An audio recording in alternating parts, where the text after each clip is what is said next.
So hello welcome guys, मैं संगानी आपका हमारे चैनल से इन्वेस्टमेंट्स पे हार्दिक स्वागत करता हूँ। ठीक है, सो जो आज का हमारा वीडियो होने वाला है वो जो हमारी सीरीज चली थी वॉरेन बफेट के लेटर की, उसके पार्ट होने वाला है और ये होने वाला है 1982 के लेटर का पार्ट 2 होने वाला है। ठीक है, सो इसमें हम जो हमारी सीरीज थी उसको आगे बढ़ाएंगे और 1982 के लेटर का पार्ट 2 लेके आए।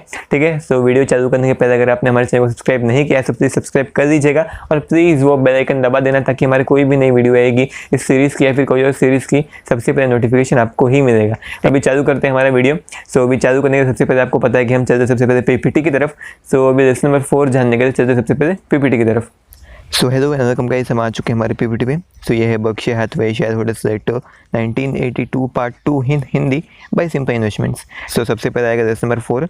सो ये जो लेसन नंबर 4 है उसमें वॉरेन बफेट जी कहते हैं for current and prospective owners understandably we will not pay as much for asset lost in the hands of a management that has a record of wealth destruction through unintelligent share issuances, as they will pay for assets entrusted to a management with precisely equal operating tenets but a known distaste for anti-owner actions. सो यहाँ पे हमें देखने मिलेगा कि means हमें कौन सी कंपनियों को ज़्यादा वैल्यू देनी चाहिए और कौन सी कंपनियों को कम वैल्यू पे कर सकते हैं और बेसिकली वही थोड़ा वैल्यूएशन और मैनेजमेंट के बारे में हमें जानने मिलने वाला है। ठीक है, सो अभी इसको और अच्छे तरीके से जानने के लिए चलते सीधा हमारे कैमरे की तरफ। ठीक है, सो ये जो लेसन नंबर 4 है उसमें वॉरेन बफेट जी कहते हैं कि एक ऐसी कंपनी है, बेसिकली एक ऐसा बिजनेस जिसकी जो मैनेजमेंट है उसका जो पास्ट रिकॉर्ड है, यानी जो उसके पहले का जो रिकॉर्ड है वो वेल्थ क्रिएशन का है शेयर होल्डर्स के लिए, यानी वो शेयर होल्डर्स के लिए वेल्थ क्रिएट करते हैं, यानी जो उसकी मैनेजमेंट है वो शेयर बाईबैक करते रहते हैं या फिर जो अर्निंग्स रिटेन करते हैं, यानी जो रिटेन्ड अर्निंग्स होती है उसका अच्छे से इन्वेस्टमेंट करते वो लोग, उसका अच्छे से ख्याल रखते वो लोग और उस पर अच्छा रिटर्न कमाते वो लोग। शेयर बाईबैक करते हैं लेकिन वो लोग बेसिकली शेयर इशू नहीं करते नए, यानी समझिए वो कोई भी एक्विजिशन करते हैं या फिर कोई भी मर्जर होता है उनका, सो वो लोग नए शेयर नहीं इशू करते, यानी 1 लाख शेयर है कंपनी के, सो वो कंपनी के 1 लाख शेयर ही रहने देते हैं।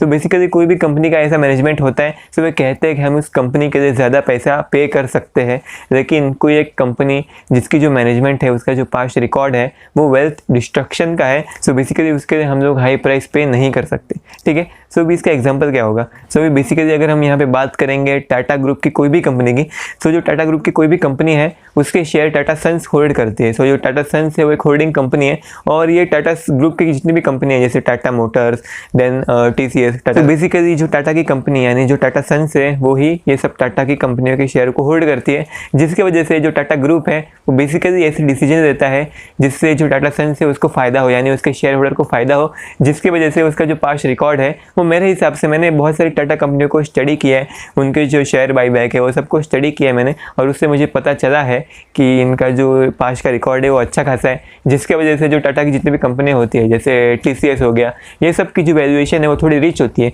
यानी वो सब वैल्यूएशन थोड़ी हाई होती है।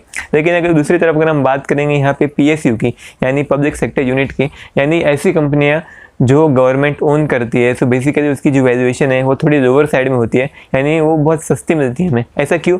क्योंकि उसमें जो गवर्नमेंट होती है वो गवर्नमेंट बेसिकली उसका सारे डिसीजन लेती है और गवर्नमेंट बेसिकली पब्लिक के फ़ायदे के लिए या फिर ऐसे कुछ या फिर खुद के फ़ायदे के लिए गवर्नमेंट बेसिकली कंपनी को थोड़ा लॉस करवा सकती है या फिर नए शेयर इशू कर सकती है या फिर ऐसा कुछ कर सकती है। और बेसिकली जो गवर्नमेंट का जो इरादा होता है वो शेयर होल्डर के इरादे से कभी कभी मैच नहीं करता, जिसकी वजह से जो PSU होते हैं यानी पब्लिक सेक्टर बैंक्स हो गए या फिर कोई भी माइनिंग कंपनी हो गई या फिर कोई भी कंपनी हो गई जिसको गवर्नमेंट कंट्रोल करती है, वो सब कंपनियों का जो वैल्यूएशन है वो थोड़े लोअर साइड पर रहता है। ठीक है, और अगर हम यहाँ पे येस बैंक की भी बात करेंगे तो येस बैंक का भी जो वैल्यूएशन है वो लोअर साइड पे है। ऐसा क्यों? क्योंकि वो कैपिटल रेज करने के लिए बार बार अपनी शेयर इशू करती रहती है, जिसकी वजह से इन्वेस्टर का उसके ऊपर से भरोसा ही उठ चुका है। ठीक है, सो इसलिए आपको ऐसी कंपनी में इन्वेस्ट करना चाहिए या फिर बेसिकली ऐसी कंपनी जो बार बार शेयर इशू नहीं करती है और बेसिकली बार बार शेयर बाईबैक करती है, ऐसी कंपनी के लिए आपको ज़्यादा प्राइस पे करना पड़े सो आप पे कर सकते हो। ठीक है, सो आपको कभी भी हिचकिचाना नहीं चाहिए, आपको ऐसी कंपनी के लिए थोड़ा सा ज़्यादा प्राइस पे कर देना चाहिए। ठीक है, सो ये था लेसन नंबर 4। अभी चलिए लेसन नंबर 5 की तरफ। ठीक है, सो मेरे हिसाब से आपको लेसन नंबर 4 समझ में आया होगा। अभी चलिए लेसन नंबर 5 की तरफ। सो ये जो लेसन नंबर 5 है उसमें वॉरेन बफेट जी कहते हैं in some industries however capacity tight conditions can last for a long time, sometimes actual growth in demand will outrun forecasted growth for an extended period. In other cases, adding capacity requires very long lead times because complicated manufacturing facilities must be planned and built. सो यहाँ पे Warren Buffett जी basically ये वाला जो lesson है वो बहुत ज़्यादा important होने वाला है। सो आप प्लीज़ ये वाला लेसन को ज़रूर देखना, ठीक है। सो यहाँ पे वॉरेन बफेट जी बेसिकली कमोडिटी टाइप बिजनेस की बात करते हैं। जैसा हमने हमारे पहले वीडियो में आपको बताया कि आपको कमोडिटी टाइप बिजनेस में इन्वेस्ट नहीं करना चाहिए, लेकिन कुछ अच्छे बिजनेस भी होते हैं कमोडिटी टाइप सेक्टर में। सो आप वहाँ पे इन्वेस्ट कर सकते हो। सो अभी यहाँ पे इस लेसन में वॉरेन बफेट जी यही बताते हैं कि कौन सी कमोडिटी टाइप बिजनेस में आप इन्वेस्ट कर सकते हो, ठीक है। सो ये लेसन प्लीज़ पूरा देखना है, ठीक है, बहुत इंपॉर्टेंट है, ठीक है।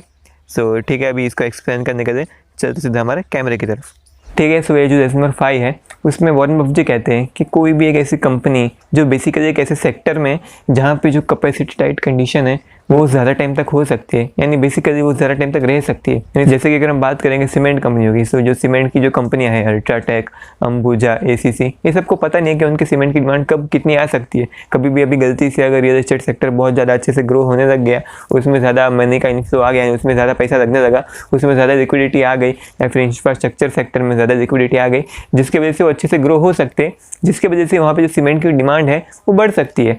सो अगर लेकिन ये जो सीमेंट के जो कंपनियां हैं उनके पास एक स्पेसिफिक कैपेसिटी रहती है, यानी समझ जाए वो लोग 1 किलो सीमेंट 1 मिनट में बना सकते। सो अभी उनके पास कैपेसिटी ये है कि वो 1 मिनट में सिर्फ 1 किलो ही बना सकते हैं, लेकिन डिमांड समझ जाइए 5 किलो की होगी, उनको हर मिनट में 5 किलो सीमेंट बनानी है। सो अभी कैसे करेंगे? सो अभी 5 किलो सीमेंट उनको 1 मिनट में बनाने के लिए उनको 5 अलग अलग फैक्ट्री खोलनी पड़ेगी, या फिर एक ही फैक्ट्री को 5 गुना ज़्यादा बढ़ाना पड़ेगा, जिसके वजह से उनको बहुत टाइम लग सकता है, जिसके वजह से जो कैपेसिटी टाइट कंडीशन थी वो बहुत टाइम तक रह सकती है, ठीक है। सो इसका मतलब यह है कि अगर कैपेसिटी टाइट कंडीशन है वो ज़्यादा टाइम तक रहती है। कैपेसिटी टाइट कंडीशन यानी क्या? कैपेसिटी टाइट कंडीशन यानी ऐसी कंडीशन जिसमें बेसिकली जो सप्लाई है वो डिमांड से कम है, यानी डिमांड बहुत ज़्यादा है लेकिन सप्लाई बहुत कम है। सो इसको हम कैपेसिटी टाइट कंडीशन बोलते हैं। सो अगर कोई भी ऐसी इंडस्ट्री जहाँ पे कैपेसिटी टाइट कंडीशन होती है, या फिर जहाँ पे जो अनएक्सपेक्टेड ग्रोथ होता है, उसके प्रोडक्ट का अनएक्सपेक्टेड ग्रोथ होता है, या फिर बेसिकली उस इंडस्ट्री में जो कैपेसिटी है उसको इंक्रीज़ करना बहुत ज़्यादा मेहनत का काम होता है, उसको इंक्रीज़ करने में बहुत टाइम लगने वाला है। सो बेसिकली वहाँ पे कभी भी कैपेसिटी टाइट कंडीशन आएगी, सो बेसिकली उनको कैपेसिटी इंक्रीज़ करने में बहुत टाइम लगेगा। सो इसलिए वो कैपेसिटी टाइट कंडीशन बहुत टाइम तक बनी रहेगी, तकरीबन 3 से 4 साल तक बनी रहेगी, और बेसिकली 3 से 4 साल तक उनको बहुत अच्छी अर्निंग्स होगी, जिसके वजह से वो कंपनी के शेयर का प्राइस बहुत ऊपर जा सकता है, ठीक है। सो वॉरेन बफेट जी यही कहते हैं कि आपको एक ऐसे सेक्टर में इन्वेस्ट करना चाहिए जहाँ पे 3 चीज़ें होनी चाहिए। जो पहली चीज़ है वो ये होनी चाहिए कि उस सेक्टर में बेसिकली, उस इंडस्ट्री में बेसिकली जो कैपेसिटी टाइट कंडीशन है वो ज़्यादा टाइम तक टिकनी चाहिए। ज़्यादा टाइम यानी बेसिकली 2 से 4 या 5 साल तक टिकनी चाहिए। अभी इससे ज़्यादा टिकेगी सो बेसिकली उसमें बहुत ज़्यादा कॉम्पिटिटर आ जाएंगे, जिसकी वजह से उसमें कंपटीशन बहुत बढ़ जाएगा, जिसकी वजह से वो कंपनी को लॉसेस हो सकते हैं। सो कैपेसिटी टाइट कंडीशन 2 से 5 साल के बीच में अगर ख़त्म हो जाए तो ये अच्छा है, नहीं तो ओवर कंपटीशन आ जाएगा उस सेक्टर में।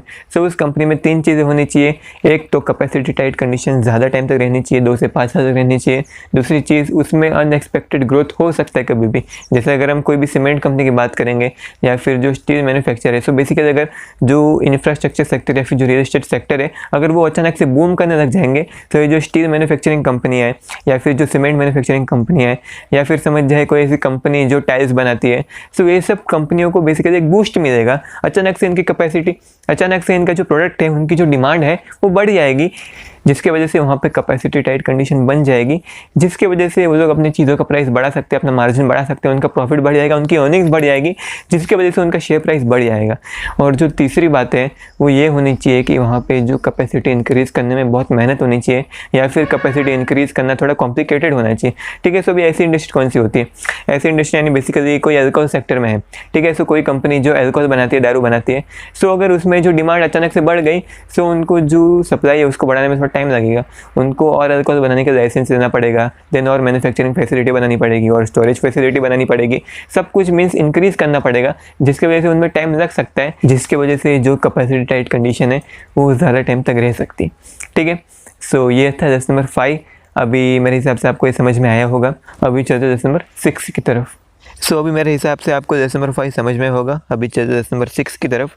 सो ये जो लेसन नंबर 6 है उसमें वॉरेन बफेट जी कहते हैं even if our partially owned businesses continue to perform well in an economic sense, there will be years when they perform poorly in the market.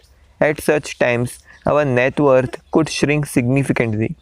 We will not be distressed by such a shrinkage. If the businesses continue to look attractive and we have cash available, we simply will add to our holdings at even more favorable prices.